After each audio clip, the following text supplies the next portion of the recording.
kuyashaya nokuze kubonakale to the entire world ukuthi no sinamagolide nathi ngasezindaweni zangasekhaya. Awuyazi ngiqaphela manje nje angisho ukuthi nje angisama shuthi mina lo ngikhuluma ngayo ukuthi I'm actually the gold I'm talking about. Come on. Ngifuna ukuthi nje nawe Mzimkhulu awumncinyane.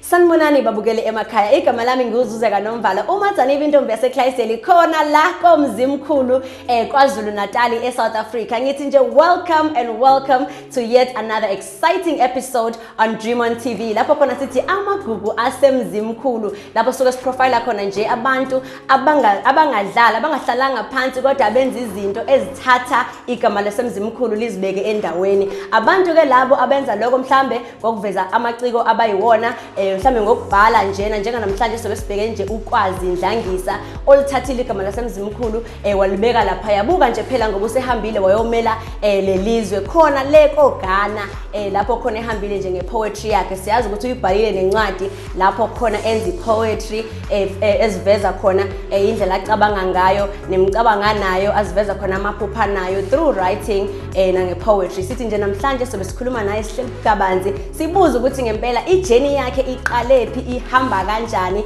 njengamanje mangaba ethi eqhamuka nje kuthiwe nawe Mzimkhulu awumncinane.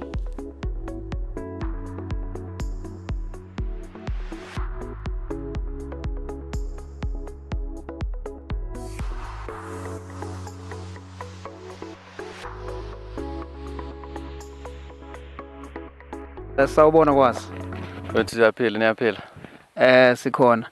So bengifuna ukuthi ngikwaziseke ukuthi angazi noma unenhlanhla noma ibhadi kodwa kulohlelo lwethu lapho siqhakambisa khona amakhono okanye abantu ababeka uMzimkhulu kwibalazwe oqala simi-interviewayo njengakusike sathi masihlala phansi sibheke ukuthi abantu bayadinga ukwazi ama-stars esinawo la eMzimkhulu okanye abantu abasibeka endaweni eziphezulu so ube uqala ke kulabo bantu labo esithema sibabheka sibone ukuthi hayi ukwazi indlangisa ngathi nawe uyasirepresenta la isirepresenta khona siyakwazi ukuthi nathi siMzimkhulu sizigqaje sithi hey kukhona umuntu njengokwazi owenza ukuthi nokuthi so into ebengizocela ukuyibuza lana ukwazi ubani mhlawumbe uqala usichazele kanjalo. Ngibonge kakhulu ithuba ke ngaqala lapha nje ukuthi ngiveze ukuthi ngicabanga ukuthi uthena kuyinhlanhla noma kuyibhadi mhlamba siqaye lapho siveze ukuthi kuyinhlanhla ngumuntu kakhulu osebenza ngeinhlanhla kuphela ngumuntu osebenza ama positive energies kuphela so konke okuye kube opposite ngeke ngingakusebenzisi mangabe siqhubeka ukwazi indlangisa insizwa yasemzimkhulu endaweni ekuthiwa kuseChamtho la ngifunde khona ngikhulele khona izikole ngiye kuzona yizona lezi eke kuthiwe zi-disadvantaged abesabanye baye basho ukuthi ingakho ngingakwazi ukwenza 1 no 2 no 3 ngenxa yakho ukuthi i-background yami kanjani but ngiye ngithathe ngokuthi i-background yakho ayikwazi ukudetermine lapho uyakhona ayikwazi futhi ukuthi ikutshela ukuthi wena umuntu kanjani so ngumuntu kanjalo ngumuntu okholelwa kakhulu ekwenzeni ngumuntu khona omunye umhlobo wami wake washo wathi ngimbuza ukuthi yini le oyithanda kangaka ngami wathi into engiyithanda ngawe ukuthi awuve uzithanda yayibo so ngumuntu nje ozikhonze ngenye indlela emangalisayo ngizithanda more than any person could love me uyabo mhlawumbe uthando ngeke ngizibona ngizithanda ngathanda ukulinganisa nalo la laNkulunkulu ethanda indodana yakhe ngithi mase ngibheka futhi ngiphinde ngibona ngathi mina futhi leyo ndodana uyayibona leyo nto so ngumuntu okanjalo okhulele khona la eMzimkhulu la eChamtho ngafunda kuzona izikolo ezi around uMzimkhulu bese ke ngaqhubeka ke ngokuyo ngiyobheka imfundo ephakeme ngase ngiye emaThekwini, but nje solokhu vele ngumuntu othandayo iliterature, oyithandayo iart. Ngithi angingaqhubeki kakhulu ngaze ngicine sengingena emibuzweni yakhe esibili.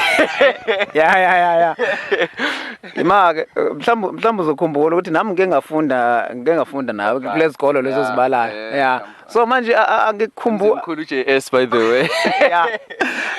angikukhumbuli kwinto ezikanjalo ngoba phela besebancane. Mhlawumbe ungangichazela ukuthi uthando lwezinkondlo luqhamukaphi? Mhlambe ngibuyele khona laphana nje emzimkhulu JS. Ngalezo zikhathi lezo ngangithanda ukwenza ama-cartoons, yabo, kodwa kakusayinto yami nje, yabo. Ngangithanda ukwenza ama-cartoons and then bese ngibhale la emacaleni ukuthi lo uthi kulo, lo uthi kulo, and then ngathola lethu ukuthi bese kuyi-dialogue le, which is part of literature, yabo. So ngaqhubeka and then ngangithanda kakhulu i-hip hop, which is also what you really loved, which you are still loving, if I can say. So ngilandela kakhulu umculo we-hip hop, and ngale sasikhathi kakhulu ababesivezela kubona kakhulu kwakuyilaba phesheya. So thothi kuma-posters, komabona, koma-wathwathi, ngizobona ukuthi khona uJarul, and then ngidwebe leyo nto leyo ngiyitrace nje ngibe because it's not the same, yabo. Akufani ukuthi uzothi hayi ngidwebile from the heart nokuthi utraceile, yabo. But it worked because kwaba khona umjidotho wathi mangabe ibheka wathi hey inhle le poster le asidayise. Hayi sayishaya ngey'hlanu ukhona lapha because so ngabona lapho ukuthi no lento le yenzeka. Noma naye owaye obe uthisha before abe ne-stroke, we thank God ukuthi usakhona, usaphila, usa-right, but wabese kwamele ukuthi akayeke esikoleni befundisa. So behamba abe nemisebenzi abamnika yona, bese kumele ukuthi mhlawumbe akudwetshwe izinto ezithile, mhlawumbe ukudecorate nani, yabo, into ezikanjalo. So bese ngenze nangaleso sikhathi. I remember at some point wake washo wathi ngicabanga ukuthi uzoba i-artist into kanjalo, but ngangakazi understand nami lezo yini artist, and then ngisho ukuthi and then aveza ukuthi hayi mhlawumbe umdwebi naye phela wenolwazi olwalungele ngakanani, uyabo. So yonke leyo nto leyo uma ngabe sengiyibheka mase kuhamba isikhathi ngiyabona ukuthi ngase ngiqala la ngakhiwa ukuthi ngibe lo muntu lo engiyena namhlanje. Uyazi uzokhumbula ukuthi la emzimkhulu ulimi lethu aliqondanga, kanti lo mkhakha uthathile umkhakha oqakambisa kakhulu ubuhle bolimi. Yes. So ngithe nami mase ngihlangana nawe kuma session le eThekwini ngithi mangithathe le nto le kusuka nayo emzimkhulu yasishaya ulimi oluqonde kanje. Uqhamukaphi lo yana? Wenze kanjani uzifundise kanjani ngoba angifuni ukuthi ngithi into oyifunde esikoleni because esikoleni sasifunda isiXhosa. Masofika ekhaya kukhulunywa nje and abantu abaningi bayibuza lento khona wathi kaphe ngiyayithenga le ncwadi yakho ukuthi inesizulu. Ngithi okokuqala nje incwadi yesiNgisi, inkondlo zesizulu zitranslate to English. Wathi noma ngabe ngasho njalo indaba ongabhalanga ngesiXhosa leso wasifunde ngasekhaya, uyabona into kanjalo. Ngathi no, everyone is like can have their own opinions, they understand. And ngiyayithatha futhi yabo, because you can always learn something from someone's opinion. So ngingathini, so ngomuntu oyithandayo vele language, yabo. NesiXhosa ngangisithanda, ngangisiphasa futhi, especially makubhalwa ama-comprehension oma-wathwathi and even English. So into singathini ngibe introduced kakhulu ey'nkondleni sengingaseThekwini, and even ngaphandle kwalokho umzimkhulu ngithi angeke ngithanda ukungena kakhulu kulokho, kodwa umzimkhulu engithi uma ngabe sizobuyela emuva ukuthi kukhona lokho akuhlukana khona abakhuluma isiZulu, I mean isibhaca esine-influence yesiZulu, khona abakhuluma isibhaca esine-influence yesiXhosa. So thina ngalana-ke ukukhuluma kwethu vele influence beyivele ingathi lalela ngasesizulwini, uyabo, even na before ngize kube ukuthi ngiya emaThekwini yonke le nto leyo. So vele ngangizichanela mangabe kumele ukuthi ngibhale isiXhosa even esikoleni yabo kumele ngiwuchannel umqondo ukuthi ngibhale isiXhosa manje even though nesizulu ngingazange ngisifunde ngingazange ngisazi kangako but then nakho ukuthi ukuba introduced kwami kuma lokhunjana kwi poetry nakuma sessions kwaba ukuthi ngiba introduced kuona yes ngaqala emzimkhulu but nakho esemzimkhulu ngase ngibhala ngaso isiZulu ngenxa ukuthi like into ebalekile ngeke ngisho nakuma workshops ngiyenza ukuthi uyabo umuntu ogrumayo okanye ubalekile lo muntu lo cause akasuka emqondweni noma ukuthi umuntu awumgrumi but leyo like into iconsumayo iyawubusa umqondo wakho ngandlela thize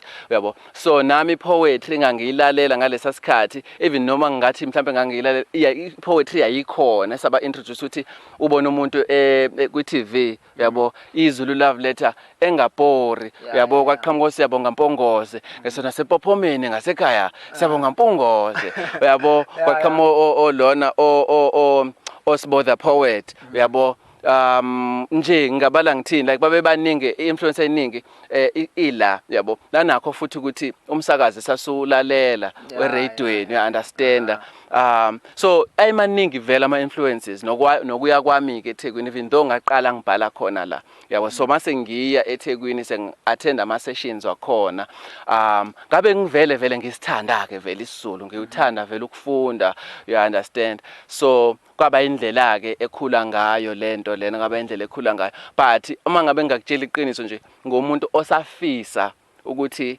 ekhambeni kwesikhathi ngibhale inkondlo noma ngabe sengathiwa iyodwa ngibhale ngesibhaca yabo so ngiyafisa nje ukuthi ngiyibhale ngiyisuse ekuqaleni ngiyifikise esiphethweni isibhaca injengokubinjalo but ke uma ngabe futhi ngizobuyela lapha kwi language sibe nezinkinga ezikanjalo ngoba ngiphinde ngenza ama workshops yabo so ngiyengiveza ukuthi it's either ubhala ngesiXhosa or ubhala ngesiZulu or uma ngabe kuukuthi akukho mhlambe la osowubheke khona ngale yonkondlo yakho kangakanani yabo so ungamixa because phela ibalekile ukuthi umuntu umnikeze ifreedom yakhe yabo because ngeke wazi ukuthi uzoyisaphi but lokho ngisuke ngikusho ngokubheka ukuthi uma ngabe kuukuthi iyo publishwa you understand because sibheke lokho phela asifuni ukuthi umuntu kube ukuthi okay sengiyibhalile inkondlo sengiqedile sengibekeliwe abantu basekhaya sengwatholile ama reviews nakubangani bami nani but thina sibheke phambili ukuthi mhlasimbe lento oyenzayo ukhona ongathanda ukuthi ayifake encwadini you understand kuma anthologies and stuff like that so ibese ke ingene kweyiphi ke ilanguage makuthiwa incwadi yesiXhosa ayingene encwadini yesiXhosa makuthiwa incwadi yesiZulu incwadi yesiZulu so into esisabhekene nayo ke nama indigenous languages especially lawa ngathini ngiyalikhohlwa igama bizwa ngayo kodwa ilawa angabalwa mangabe kubalwa ama languages la eSouth Africa so as much as kumele usiwaqhakambise but kukhona la sifike sibe khona ama barriers khona yabo kukhona unga understand ukuthi mhlambe singayimisa singayenza kanjani into kanjani but masingakhuluma ngokuba proud ngiproud ngendlela emangalisa and ngiyathembisa ngcono ngoba bangibhekile lapha ngazi noma ngisho kuleni ni camera noma le kodwa ngiyathembisa ukuthi izogcina ibhalekile yazi mhlambe khona umzali noma ingane mhlambe umzali uyasho ukuthi ingane yami nayo ikuwona lomkhakha lokho ngisaqala inothando oluningi elivezayo ukuthi nayo iyafisa ukuthi ibhale izinkondlo ungasho yini ukuthi kuyaphileka ngezinkondlo because kumanje ngiphethe ibhuku lakho la collecting yourself kuyaphileka ngezinkondlo ungabavezela nje abantu ongabi noma ungenayo incwadi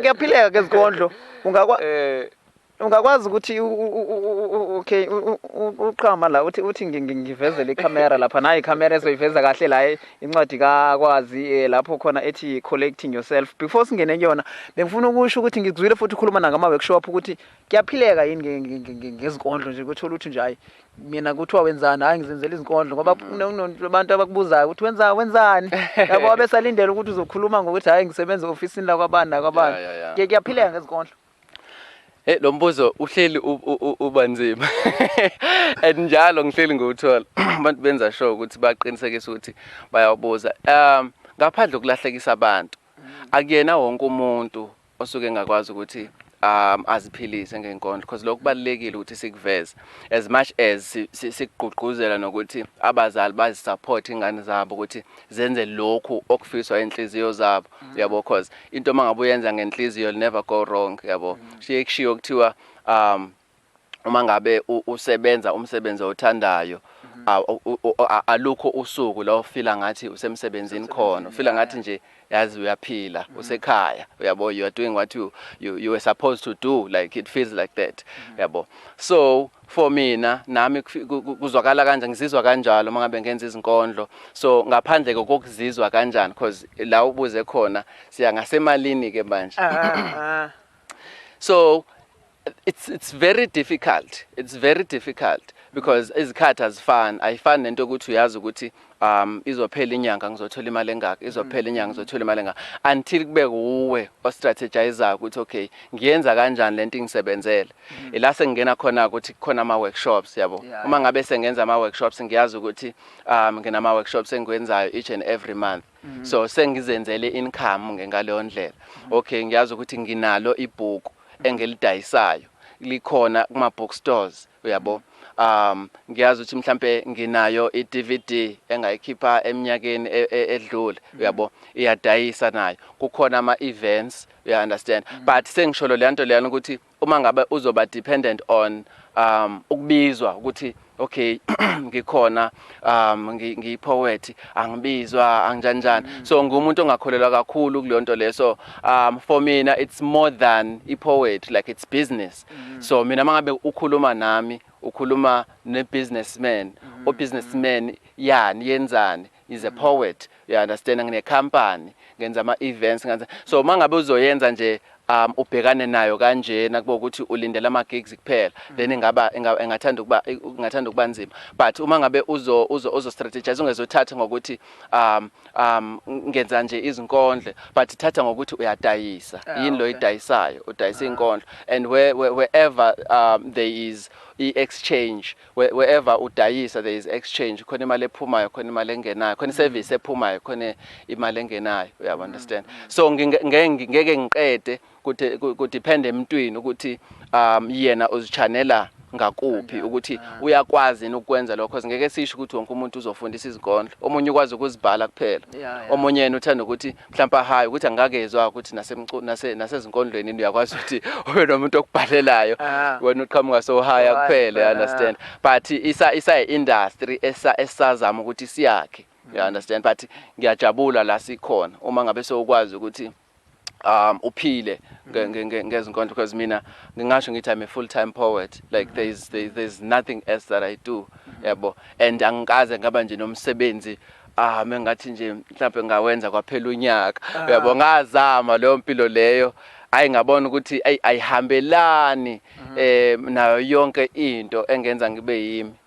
yabo so ngabona ukuthi cha angike ngizame la and ngokubukeka kwezinto ngathi kuyazameka hayi kuhle ngoba abazali phela kukhona idirection abafuna siye kuyona le esekudala yenziwa vele iyasebenza but and ngizothanda kule abazali ngizothanda ukungenelela nje kuyona nxese ukuphula ulimi because mina la ekhaya kwi poetry session yokuqala eyabakhona la emzimkhulu wayekhona wayekhona umfowethu wayekhona like they were siblings they were cousins yabo so i-support ngayithola from day one yabo mangiqhamuka ne-product ibona abaqala abathengayo yabo about 30 people abasuke bethenga from ifamily yami yabo cousins aunts you know so ibalekile leyo nto leyo support leyo oyithola ekhaya and ngicanga ukuthi nabo igcina like ngokuhamba kwesikhathi liyashintsha ulimi nabo bay understand kangcono mangabe uintroducer ngendlela ebonakala ukuthi like she's into something or he's into something like ikhona imali engenayo you understand so nami mangabe uma khuluma nami ukabuza ukuthi khamba kanjani emsebenzini ngibe nathi yaka understand ukuthi lento leyo ihlala kamnandi kanjani kumina ukuthi lento engiyenza akayithathi njengokuthi umdlalo wenza nje izinkondlo nje you understand because kudala kuyathathwa nje ukuthi mhlambe abantu abafana nje abangazi ukuthi benza mhlambe abangcolile nje yabo, which is why ke manje sizama ngayo yonke indlela ukuthi siyiqokise ngayo yonke indlela ukuthi ibukeke appealing to the public. Ngiphethe ibhuku lakho la collecting self. Lini art nje ishuthe play art qala. Maritzburg. Yakona la bantu abaningi banawo ukungibuza ukuthi kungasekhaya no indaba engihlala kuyona le before uba lo usevelela khona ingane zami la, khona ingane zami ngibona indlela avele ngayo. No. Yeah. Ngibona indlela angivele ngayo ukuthi uthe nje ngeke ngaveli kule wenze sure like it's a picture of umndeni wami and a friend. So yeah. Awusitshela ngayo incwadi. So ngathi mangabe ngiyibheka mhlawumbe sizoqala kuyona like ngathi mangiyibheka ukuthi mangibona sihamba kanje ngifela ngathi everyone is collecting self, like everyone is in their zones. You understand? So ngathi we are actually collecting selves. Yabo. We are collecting.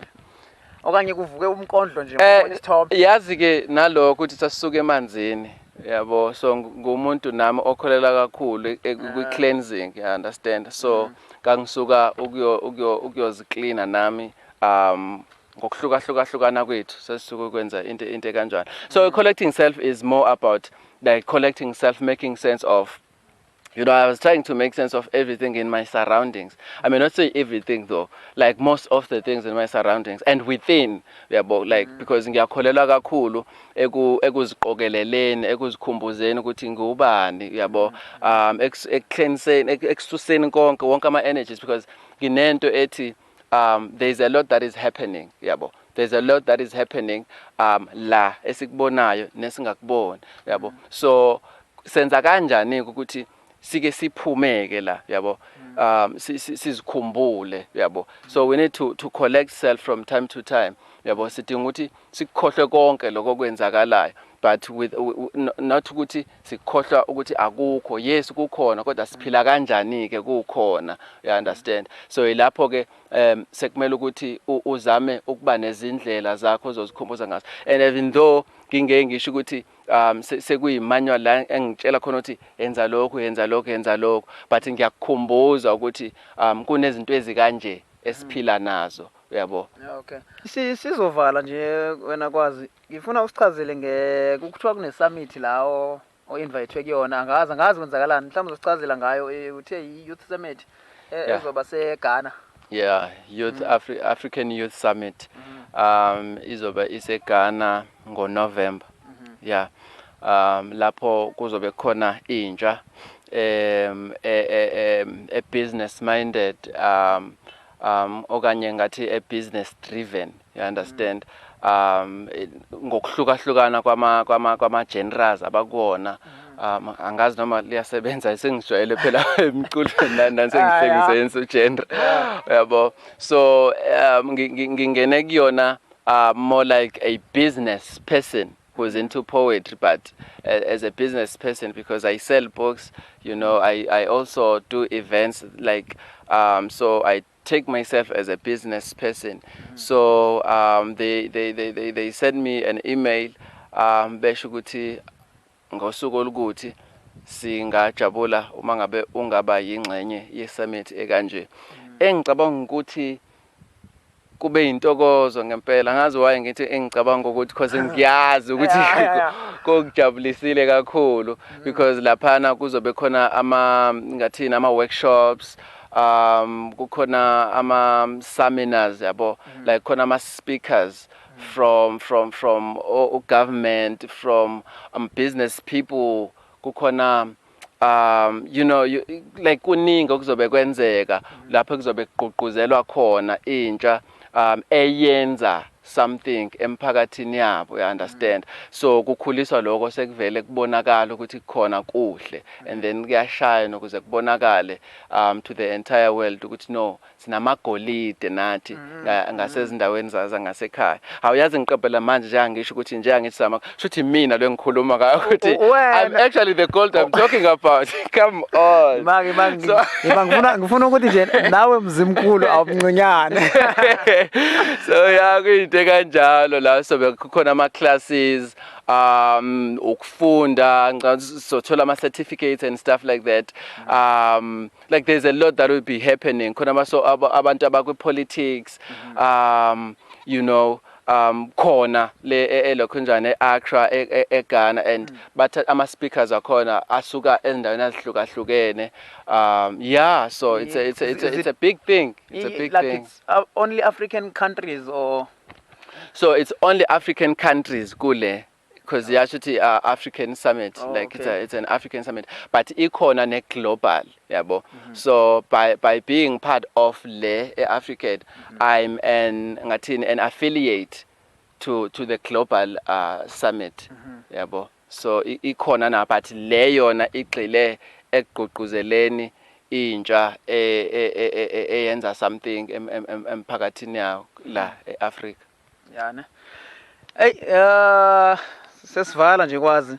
Mhlambe ungathini umlayezo ongawunika intsha njengamanje esibukile yabona abantu banamakhono angafani, benza into ezingafani. So umuntu akazi nokuthi ngenze lento eshoyo noma ngenze le efilwa yimina. Mhlambe ngathi nje umlayezo wakho nje wokugcina sesivala kwazi ukuthi ungamcebisa uthini nje umuntu wena njengomuntu oseke wayihamba le ndlela wabona ukuthi athina ama ups and downs akhona. Masoqala ukuthi nje khona okushiwoyo kukhona lokho okuzwayo. Awuthi ko2 kubalekile. And lokho kushiwoyo ke kube khona into ekuthiwa positive criticism. But lokho kuya ngokuthi mangabe sowuyenza into kube khona umuntu osho something ukuthi mhlambe mangabe ungakwenza kanje, yabo. So ila seyivela khona ukuthi ngabe positive or negative or whatsoever. But ngibone kubalekile ukuthi sikuthathe nokushiwa abanye abantu ngokubheka ke ukuthi kuza kanjani. Ngikholela kakhulu ngento eza kahle, so ngiyakwazi ukuthi ngiyidetect iseza le ukuthi no, this is coming from a positive space, yabo. So ngiyakwazi ukuthi ngikuthathe lokho. So ngingasho ukuthi kubalekile ukuthi uzazi ukuthi yini lo ifunayo, and nokuthi uma ngabe uyibuka uyibona kungaba yinto engakuphilisa yini, because lokho kubalekile. Akumele into uyithathe kancane. Usuku usangabona umuntu mhlambe emgaqweni mhlambe umuntu nje asebenzisa amatshe awadweba enze ubuso enze in and then mangabe umbuka lo muntu ube nento ethi yazi khona abantu abanesikhathi sokudlala, but khona umuntu ongathi mangabe esuka kwelenye izwe athi mangabe ibuka le art le uyabo abona ukuthi yazi kunento la authentic kangaka abesakwazi ukuthi invest kuwena, yabo. So it depends ukuthi wena leyo nto leyo yakho enhle kangako uyibhekisephi, yabo. I-target market yakho ibheke because noma ngabe senzani mele sibe nayo target market ukuthi sibheke kubani, ubani ongakwazi like mangabe uyibheke uyabona ukuthi ukhona umuntu onga-investa kulento yenzayo, you understand. So ibalekile leyo nto leyo, but ngikholelwa kakhulu emntwini okholelwa kuyena, yabo. More than anything mele uthi uqale kube uwena okholelwa kuwena, uzibuza ukuthi mina ngingayithenga yini lento le mangabe sekuthiwa ngiyidayiselwa omunye umuntu, mangabe sekuthiwa mina ngizidayiselwa, ngisho kanjani lento, mina ngidayiselwa mina, uyabo, okanye lento le engiyenzayo idayiselwa mina, ngithi phela ngingayithenga yini, you understand. So ibalekile lento leyo ukuthi uyibheke, because nginento ethi akekho umuntu ongenza into oyiphiwe more than wena, you understand. Ngisho noma ngabe kungathiwa umuntu mhlambe khona umuntu ontshontshe i-idea yakho, i-idea yakho iyohleli kuyeyakho because wena uyayazi la iqhamuka khona. Sometimes futhi kube yiyona eyazi wena, you understand, because into enawe, into ekuwe, into iyona, you understand. So in a way ninendlela enazana ngayo, you understand. So mase kumele ukuthi wenze iyazenzekela, whereas umuntu osuke eqhamuka eceleni angeke ayazi ngalendlela leyo wena oyazi ngayo yabo. So ngibuyela lapha yana ke kuthini omunye umuntu ubaleka kanjani. Yes ubalekile but angeke phela yena ayazi ngalendlela wena oyazi ngayo yabo. So it's very important ukuthi sizikhumbule ukuthi kahle kahle sathi wathi uma ngabe uqala uyizwa lento le ukuthi ngathi ungayenza wawufisani, you understand, and as much as ukhula ya developer to ini, you understand, and ubese uyakwazi ukuthi ukuhlanganise konke lokho ubheke ukuthi like ingakwazi ukuthi ikufikise somewhere yabo. But ibalekile ukuthi sibheke ukuthi iyakwazi ukuthi kugenerate income because amathalente wethu kumele ukuthi asiphilise kulesikhathi esiphila kuzona, you understand. Hey kumnandi uku-interview Sonkondlo la ngoba uJuice uphuma wonke. uJuice uphuma wonke. Hayi but mina ngingasho nje ukugcina siyavala ngempela ke manje ngakwazi kudala ngithi sesivala ya man. Kuyintokozo ukwazi ukuthi kunabantu abanjenga nawe emzimkhulu abasirepresentayo noma kuphi la siyakhona. Ngifuna ke manje usishayele la utholakala khona mhlawumbe utshene ababukeli bethu ukuthi utholakala phi, ofuna incwadi wenza kanjani. Konke nje lawo nje bakutholakala kanjani? Oh yes, sesikhuluma nale camera. Mlaleli lapha emakhaya igama lami ukwazi Ndlangisa. Ngiyaxolisa ukuthi ngenze lokho. So yeah, ukwazi Ndlangisa uyatholakala ku Facebook, Twitter, Instagram. Ku Facebook ngokwazi Ndlangisa, kwazi Ndlangisa. Twitter na ku Instagram @kwazipoetry. Twitter, Instagram @kwazipoetry. Incwadi zami ziyatholakala kuma independent bookshops khona la eSouth Africa, Cape Town, Pietermaritzburg, Durban, nase Goli. Like maningi kakhulu ukuthi ngingawachaza ukuthi aphi nephi, but nje ama bookshops azimele uyakwazi ukuthi uyithole incwadi yami okanye ungithinte direct, ngabe ungithinta ku Instagram or Facebook or whatsoever, okanye usi-emailele ku potofart@gmail.com. Pot of Art lower board. So it's potofart@gmail.com. Uzokwazi ukuthi uyithole incwadi yakwazi Ndlangisa. Ngiyabonga kakhulu. Okay, ngizocela sivule la kwazi noma yiphi inkondlo la usishayele noma nje inkondlo e1 kulezi inkondlo ezilana uma ngibheka zingakhi masizonke. Sure. Awuzazi na? Not 49. 49. No, kusekhona noma forward after word like there's a lot. Izini lezo ama forwards noma after word. No, into yama authors. Like you have to be an author first. Eish, ngasenkingeni. Acela usishayele la naye engathi ngiyayithanda le. Sinobudlelwano namanzi. Sinobudlelwano namanzi. Okay. Isho ukuthi siyageza. Ngiyadlala. Come on. Lithe lapho seliyozilahla kunina ilanga. Ileyo naleyo ntuthwane isibuyela emgodini. Nami ke ngibe sengiqokelela konke okubiza lo mzimba ngekhaya. Inhloso bekukuyoziphonsa ezweni lamathongo kwalala. Estradweni ngihlangane nokukhanya okuthukuswe ethunzini. Umfana omncane lona indlala uyixosha ngokugada izimoti. Wathi imina lo. Ngisemi khona lapha ebengimi khona nxashana kuphuma ilanga. Ephethe isithombe asidwebileyo. Wathi lesi sithombe singibuyisela emanzini. Lapho engahlala khona izinyanga ezishiyagalolunye. Angeke ngakwazi ukubuyela ekhaya nalomzimba, angifuni umame angibone nginje. Ngamfumbathisa amasentshana namibelu wabonga. Wase engipha eminye yalemdwebo yakhe. Engenze ngabona ukujula kobudlelwano ophakathi kwabantu namanzi. Namanzi aphila ngethemba lokuba siyakubuyela ekhaya njalo uma silibhekisa kwanhliziyo ngiyise. Oh, kuthiwa konje kuthiwa. Invite for imalo kunjani abaningi. Ongizama ngiyakhumbula asona ukubhala izinkondlo. Even though ngekho 100% happy but you do. Ake sicela ukunivalelisa, sibonga kakhulu ngesikhathi senu khona la kwamagugu aseNMZ. Peace out. wow, what an inspiring story, what an inspiring young man. Siyabonga kakhulu ukuthi sibe nabantu abanjengana bokwazi indlangisa khona la eMzimkhulu ababonisa ngisho abantwana basabancane ukuthi you can write nawe ukuthi usuke emakhaya does not take away leyanto yokuthi you can be a writer, you can be an author, you can have your own book and your views they matter. Like istory sakho matters.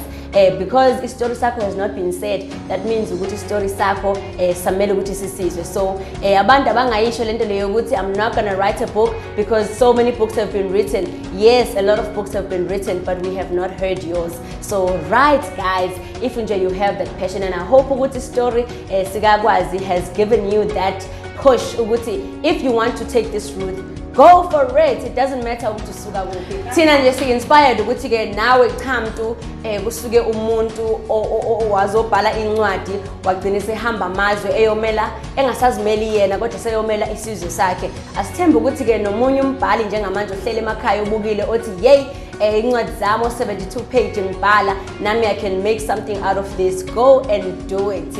Siphuma kanjalo ke thina lana. Stay tuned on Dream On TV. Maningi ama shows, it's entertaining, it's informing, it's educating. Love you.